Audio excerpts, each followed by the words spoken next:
It had been decided that today was to be the day for the keep to get in some actual practice, fighting alongside a dragon and their Royal Guard allies. That meant Jarix, Glera, every Royal Guard present, and the keep's guards and huntresses would be going through formations, tactics, and some general combat practice. The day would be rounded out by a mock battle with Glera and crew standing in for a hostile raiding force. Jarix hadn't sounded too confident about that last part early this morning, when Tom had come down to go over just what was supposed to be happening. He didn't really know much, so an early morning crash course seemed like a good idea. Now, though, it was go time. So, what am I supposed to do? Find a comfy chair and wave my boomstick at anything getting close to the keep? Tom questioned, looking about the greeting hall where everyone was assembling and getting ready without a single clue what he should be keeping himself busy with. What? Is someone getting cold wings? Or feet, I suppose? Rachuk questioned in a bemused tone, looking Tom up and down. Tom had already been done up in his ragtag selection of protective equipment. The old vest still covered his chest, which together with the green and black camo, rather stood out against the polished steel plates and blue and brown leather that made up the protection afforded to his limbs. They had been talking about what to do about his vest earlier. It left both his neck and gut dangerously exposed, as he had learned the hard way at Deriva. There had not been time to do anything about it though, and besides, he was quite unlikely to need it today, after all. The parachute on his back was a different story. That had been repacked and double-checked, just in case. Me? Backing down? Never, Tom replied with a chuckle, thinking back to all the stupid things he had done in his life just to feel alive. I've just spent a fair amount of luck as it stands already. Maybe no acrobatics today? I have no intention of luck coming into things, and you will find yourself fighting in the skies at some point, I am sure. As for your post, I believe you have an obligation to fulfill, Rachuk countered, checking over Heron's equipment. My obligation to Nanook? That whole Gardo thingy? Tom questioned, trying to pick his brain, but having no clue what Rachuk was on about. It is not thingy, the captain replied in a disapproving voice. But no, your promise to Jarix. Don't tell me you've forgotten. Tom replied, glancing to Jarix, who was waiting for Redexi and Zarko to finish rigging his harness. The dragon had noticed the conversation, likely picking out his name being spoken, but didn't look like he knew the answer either. Yeah, the promise. What promise? Rachuk stared at the two of them, clearly not wanting to be rude. Do you not remember? The promise given when you first arrived, that Tom would indeed fly with you if you submitted to his lessons. Would you not say he has done so, Tom? There was a combined, "Oh," from the two of them, before they turned to stare at each other. Well, Jarix tried, very leadingly. I suppose it's a pass, Tom reluctantly said, trying not to let a smile creep onto his face before raising a finger at the dragon. But don't you dare run off. We need you. Didn't he already get the machine gun for passing all that? Jackie questioned, as she stood at T-pose with Shiva busy helping with her armor. The mother had a hard time letting anyone else handle that job, after all. You don't need to tell him that now, do you? Jarix pleaded, sliding his tail about to partially hide her from Tom's view. Jackie, of course, craned her neck to look over said tail, receiving a knock to the back of the helmet from Shiva's curled fist. She promptly went back to staying still, much to Jarix's amusement. My snout is tied, Rachuk added with mirth in his voice. Tom's best guess was that he was quite pleased people seemed happy enough with having to spend much of the day on practice and drills. We can still pretend, right? Besides, think of poor Jackie. She would have to carry him all day if I don't do it. I suppose so, Rachuk yielded with a shrug, looking towards the doors leading further in, where Ray and a gaggle of kids emerged, the woman carrying a bucket of red paint. What is this now? Jarek needs red tail, Kieran shouted out, leading the group. A wooden sword at his side, and a far too large helmet on his head. The dents and scratches had suggested that it was likely one of the helmets used for training, which had been liberated from the armory. I was wondering when you might come back. I was hoping to get my claws sharpened. No need for that now, Rachuk interrupted, as Ray made her way towards Jarek's tail, which was still trying to hide Jackie. There isn't much paint left. We will brush it on rather than dip it, I think. If you say so, the dragon mused, looking around the hall. Is it just me who gets the special treatment? Ray raised her head and looked around the hall. I don't think we have the paint. Sorry. Besides, we will be mixing it up a little today. It isn't just going to be us against them now, is it? Rachuk added, as the kids went to work. Or at least made it look like work was being done. All the buckle checking and claw cleaning soon caught the eye of Zarko, as Warpock decided to use his mouth to tighten the strap. Tom watched, a little bemused as he fiddled with his rifle. There is going to be so much shouting bang bang bang, he sighed, looking down at the weapon in his hand, then glancing around at what everyone was packing. All the Huntresses, save Sapphire, had their shiny new single-barrel shotguns. They were really little more than a water pipe with a stump of wood on the end, though Shiva and Collinger's collective OCD had managed to make them look at least halfway professional. To a trained gunsmith, Tom was rather sure the result was more reminiscent of a sweatshop in Afghanistan that had just spent more time on polishing to try and make up for the lack of quality. But it was the best they could do, and hopefully good enough. The pistol version had been taken to heart by the guards. Originally, they had just wanted to make one each for Dakota and Jackie, but now Rachuk and Anchor also sported one. Heron had the only double-barrel present, that being Tom's own weapon. That left Unkai and Balathon as the only ones not carrying shiny new weapons from the keep.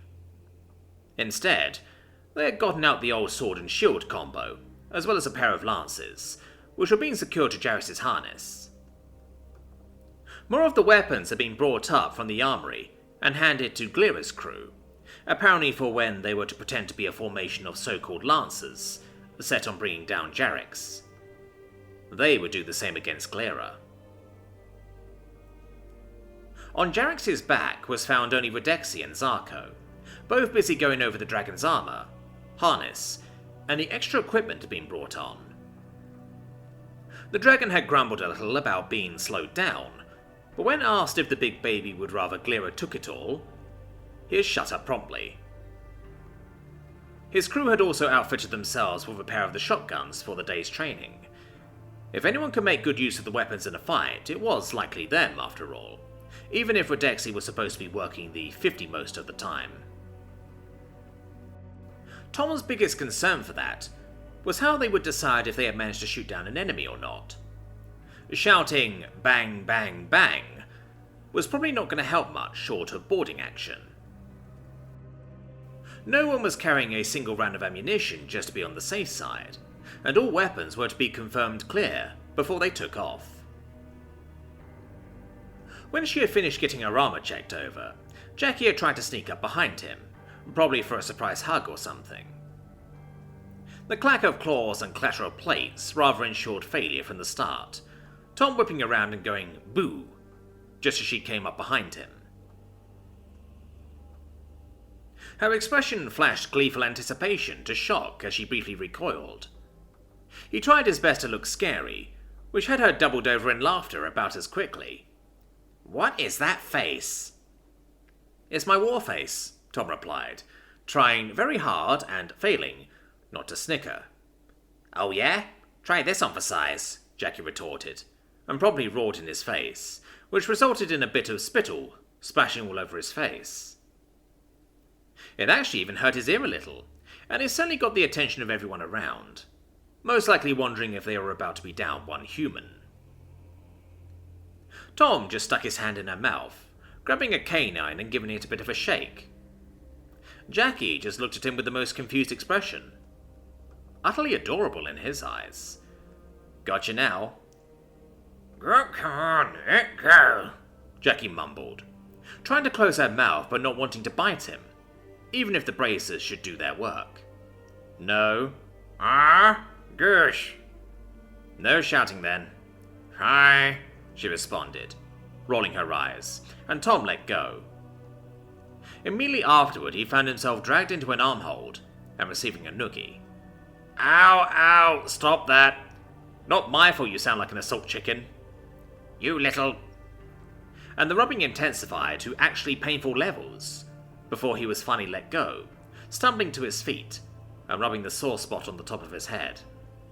Ow, that hurt, he chuckled. It wasn't that bad, but still, ouch. That's what you get, chicken. Phew. She all but spat, but still with a grin on her face, arms crossed and looking rather sassy. Tom straightened up, taking a deep breath, and letting his eyes wander up and down her figure. Looking good, though.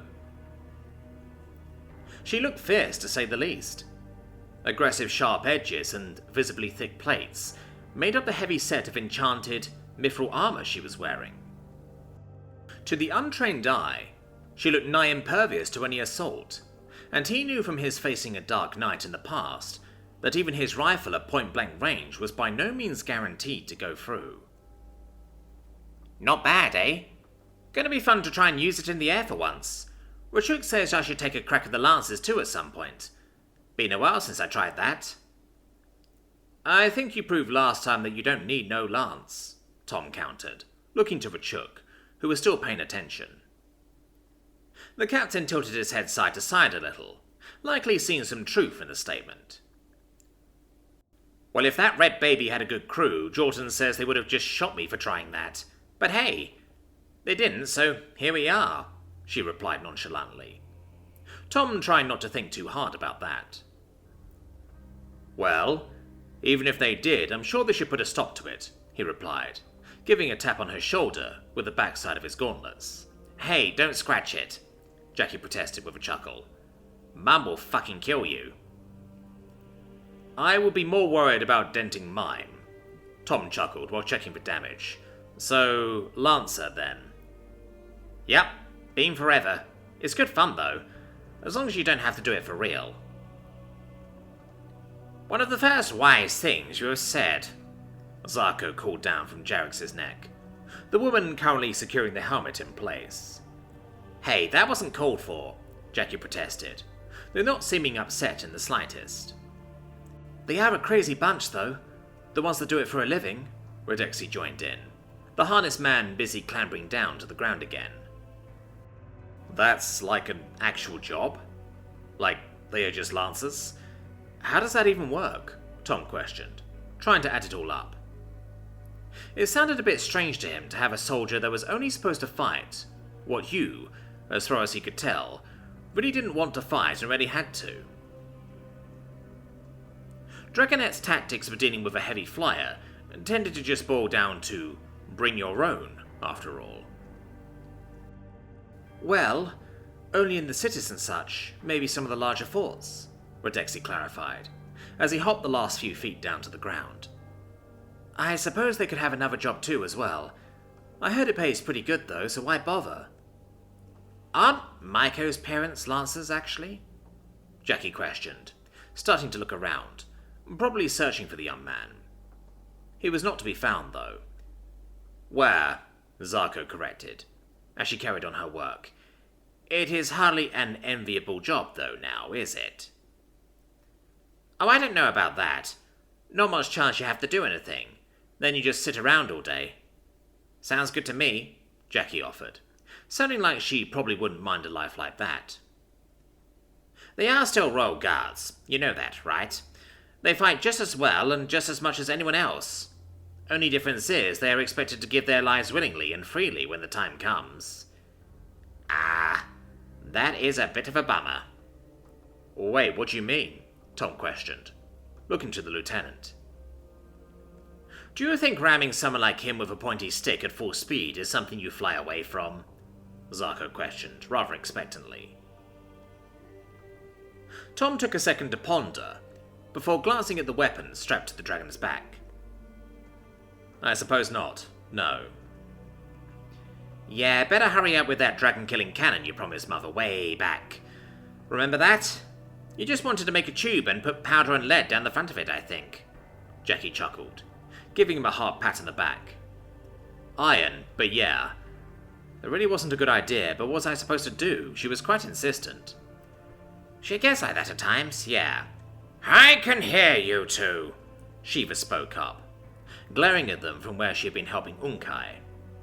The young healer was standing there stiffly, clearly not wanting anything to do with this.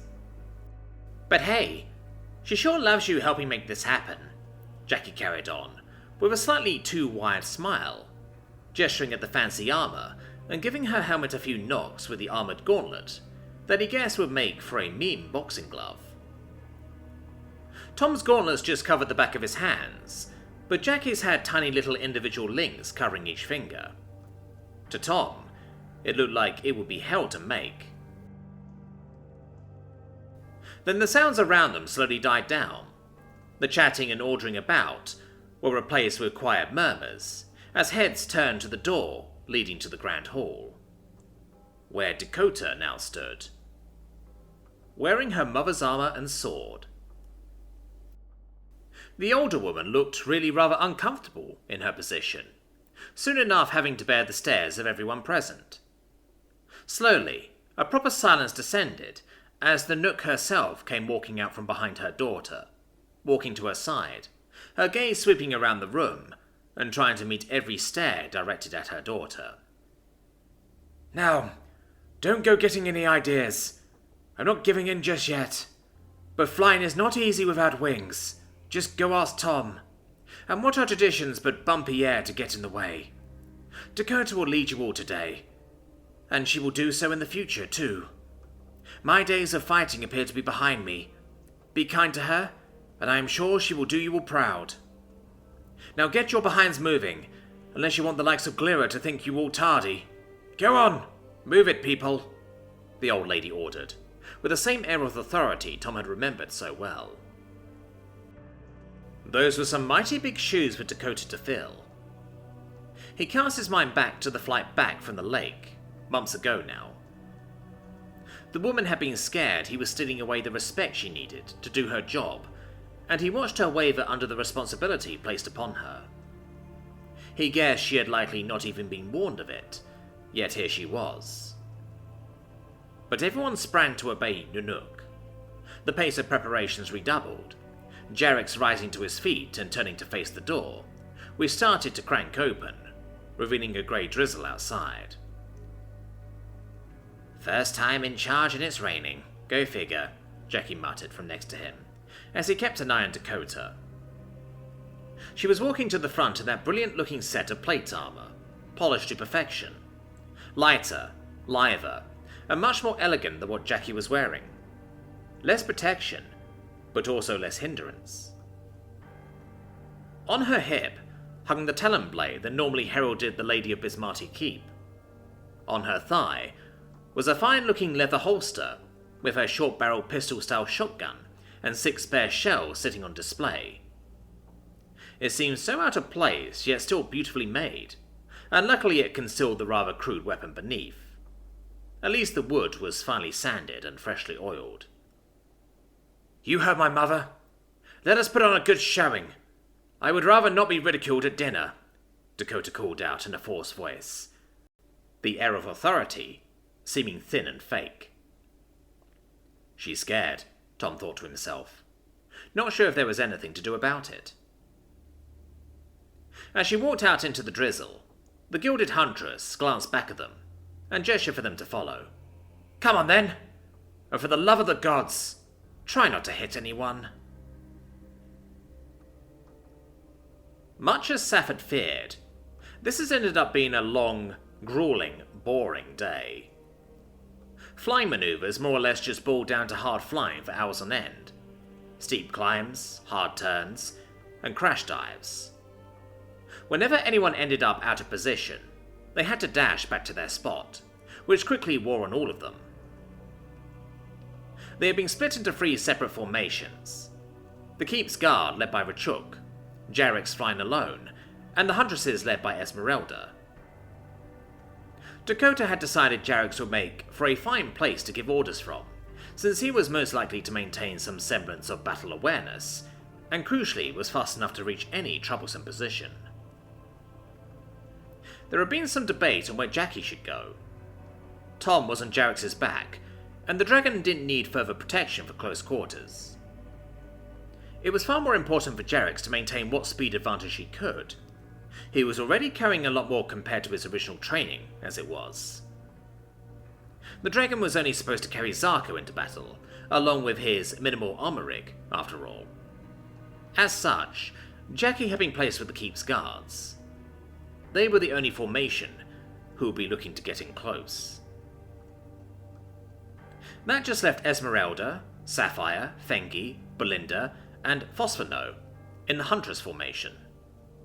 Rachuk, Anka, Kokashi, Heron, Balathon, Unkai, Maiko, and Jackie in the Guard formation. They would need the numbers, though.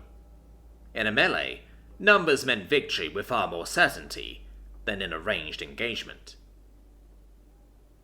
The Royal Guard had 2 formations in the air. Glera with a minimal crew, Jordan among them, and Victoria leading the dismounted contingent from time to time, to give some more flexibility in what they could train with and against. The Huntresses especially had it hard as the day progressed. With 2 dragons in play, they were constantly out of position and having to play catch-up or react to a new threat, usually above them. The Keep's Guard stood no chance of escaping a dragon's sights either way, so they would turn to face them down instead, hoping to break formation just before they get blown from the skies by the dragon's breath. Even if done right, it only limited how many got hit, unless the dragon somehow missed at point blank. But it gave them a chance to land hits as Glera roared by, the wings being the preferred targets. They practiced the maneuver several times on both Glera and Jarek's. It took nerves of steel to pull off, and it was abundantly clear, watching them, that a blue like Jarek's or Glera would easily manage to hit 1 or 2 of them. If someone was crazy enough to attempt to intercept the diving dragon with a lance, it more or less became a guarantee, and the chances of a good hit on the dragon were small indeed. The only real respite from the climbing, diving, and scrambling around were the quick breaks on the ground, either to have something explained again, or to go over something new. Bo and Foe were both working overtime to try and keep up. Dakota was pushing hard, and Seth knew why, of course. It was her first time ever properly in charge of everyone, and they had an audience to boot. More than once, either Bo or Foe slipped up, even if they never had to lead any maneuvers. That honor and horror fell to Esmeralda, and she slipped up more than once too. Dakota did not discriminate, coming alongside to shout orders and corrections when hand signals didn't do the trick. It clearly took a toll on Essie, having her childhood friend shout at her in front of everyone, but she couldn't play favourites, and Saf took a few turns taking the lead too. It did not go that well. They were always slow and out of position, and when she finally got into position, she would check over her shoulder, only to find half the wedge no longer where they should be. "Never put your fastest flyer in front," she sighed, as Dakota swung by to remind her of said fact. Essie took back the lead and they carried on. They did learn some, and the formation did get better at sticking together, and especially reforming it after a break got a lot better. But as they grew more and more tired, they slowed, and soon enough they were run ragged. Essie had taken them into a steady cruise position, above and behind the guards, who were trying their hand at enveloping Glera, after she let herself get caught in a turning fight. It was at least something interesting to watch. Dakota flashed out signals for dive and attack from Jarek's back, but Essie didn't move. She only waggled her wings in reply and held course. The wind was behind them, so they could just glide along. "We need a bit, girls. Just coast," Essie called out, not even turning her head, letting the wind carry it for her. Saf glanced around at the wedge formation. Fengir's arms were hanging, and her tail was drooping, chest heavy. Essie was looking even worse aware, and Bo and Foe to the rear weren't doing much better. Saf guessed she was the best off, and even she was feeling all tired and hazy. "Steady, catch your breaths," she called back, repeating Essie's order for those in the rear. Glancing back ahead, Jarex began the dive they should have been a part of, Dakota dismounting and heading their way. The young Blue carried on alone, we soon saw him interdicted by some of Glira's disembarked crew led by Victoria. They should have been there to cover him and keep them busy while Jarex went for the kill. Instead, Sapphire suspected they were in for a verbal reaming. As Dakota approached, they all closed the formation from battle spacing to help hear what she would have to say. "Why are you still up here? You acknowledged the signal," the gilded Huntress shouted out, as she came alongside Esmeralda. "We need a break, Dakota. We can't keep doing this," Essie replied plainly, clearly thoroughly tired. Dakota didn't reply, immediately looking them all over. They, for their part, made no effort to try and hide the fact that they were exhausted. They needed a break, preferably in the sun or inside. The weather wasn't bad, but the wind was cold. They could keep warm flying hard, but gliding along like this would soon see them freeze. "Fuck!" Dakota finally snapped out, a shock rolling through the whole formation. Essie in particular, who was normally so good at reading people, was taken completely by surprise and actually banked away for a split second, as if looking to escape, before she got back on a level wing. "I am sorry, Dakota," the older woman called back, her tone as sincere as could be managed between the pants. "No, it's not your fault. Jordan and Victoria had me play for a fool. Back to the keep, nothing for it. Get something warm." And with that, their leader dived away towards the mess of a fight down below. Jarex was keeping the pursuing Royal Guard dragonettes out of close range, Redexi likely shouting at everyone behind them how they were all dead, while Glira had decided to stick it out with the keep's guard, even further down despite her minimal crew. They glided along for a touch longer, Essie's shoulders drooping as she turned her head back. "Follow me." Thus far, Tom was rather enjoying his day. He had been a little concerned he was going to be spending half the day free-falling. Instead, he got to enjoy several hours worth of air show, all from a nice comfy spot sitting down. The rifle scope, useless as it was up here, even made for a decent monocular to watch things from afar. Redexi was having a less good day. All he got to do was point his gun at anything in pursuit, and clamber around checking on the harness to make sure nothing was amiss. Dakota had it worse though. The future lady had adopted an extremely serious attitude to things.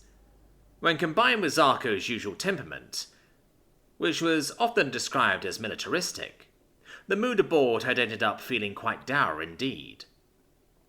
Not even Jarex seemed set on cheering things up. It was clear the dragon was working today, and he was doing his damnedest. The lieutenant had done her best to help Dakota with strategy and maneuvers, fit for dealing with veterans who knew them all like the back of their hand. Slip-up after slip-up were exploited by Glira and her crew, the only true level fights resulting from when the Royal Guard was split up between the teams. It wasn't her fault, of course, but she sure seemed to take it that way. Tom couldn't really blame her. She was playing deadly chess against grandmasters, and she knew if it had been for real, they would have lost more than once already. Tom didn't really have any useful tactical input, so he busied himself with watching, learning, and trying to come up with a way to train gunnery up here. They really needed something, because this pointing and going bang just wouldn't do. He was, of course, not much better off than Redexi himself. He had spent the day pointing at dragonettes and going bang, and he guessed the keep's guards were having similar problems. Only real excitement were the few exercises they had done for counterboarding. Much to his relief, they had refrained from the joked about tactic of just knocking him off, but they had still proven decidedly tricky to deal with, if they did manage to somehow get a boarding action going. Jarek had to humour them slightly when they did so, slowing down a touch, both to make it possible for them to catch him, as well as making it a little safer for all involved. The soldiers from the Royal Guard were good at being sneaky, attacking from both above and below. Maiko had managed to latch onto Jarek's belly rigging, and clamber up to nail Tom from behind with a crossbow bolt. Assuming the weapon had been loaded, of course.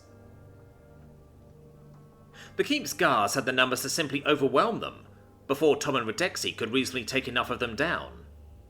And they had firearms of their own, of course. Even if a shotgun wouldn't do much more than lightly wound Jarek's, it was not the same story for his crew. During the quick breaks on the ground, there had been much discussion of engagement ranges, what the approach angle would do, how to lead targets, and so on. The dragonettes were used to relatively low-velocity weapons, after all. The shotguns, when firing buckshot, would kill a man at 50 meters just fine, double that with a slug. The problem quickly became hitting anything. At much larger ranges, the pellets were still dangerous, but the spread would be massive. It didn't help that their guns didn't have chokes. Tom couldn't help but agree with himself that rifles would be a godsend against Dragon Crew. They moved far more predictably, and they were tightly spaced if the dragon happened to be carrying a large crew. The shotguns were undoubtedly effective, but range and velocity were holding them back. "Why aren't they coming down to help us? We would have this if they did. She told them to," Redexi called out, the little guy downright furious at the fact that all he got to do was point the 50 rearwards and pretend to track targets. "They are spent. She ran them ragged," Zako called back. She and Tom both watching Dakota, beating hard for the formation of the Huntresses. "They will need some rest and they will be good as new." "For all the good it does us now, I get tired too, you know," Jarvis complained as he kept up the pace, Junior calling out range to the pursuers. Tom did feel a little bad. The most strenuous thing he had done all day was clamber around a little on Jarek's harness, and even then he didn't get too daring out of fear of falling off. "Quit your whining, they have guys with them. They can barely make half your speed when you are trying." "When I don't have 4 people, armor, and the 50 on my back." 3 people, Zako corrected, as she switched her attention to the boarding action unfolding around Glera. "Speaking of slow, I am guessing Jordan wanted to make it interesting. Not like her to let someone on her back she doesn't like." "She could just rinse them off with a crackle and pop," Jarex retorted, looking towards his mother as well. "What if we upsized a minimal crew? They are all up by her neck." "Doesn't that, hurt?" Tom shouted, confused. "More of a nasty tingle, really. Of course, you only let the lightning roll out, not the full blast." "I can see how that might be a problem, yeah," Tom shouted in reply, thinking back to the battle at Deriva, where he had seen Jarek's blanket a whole area in crackling lightning, tiny tendrils of light streaking out in all directions.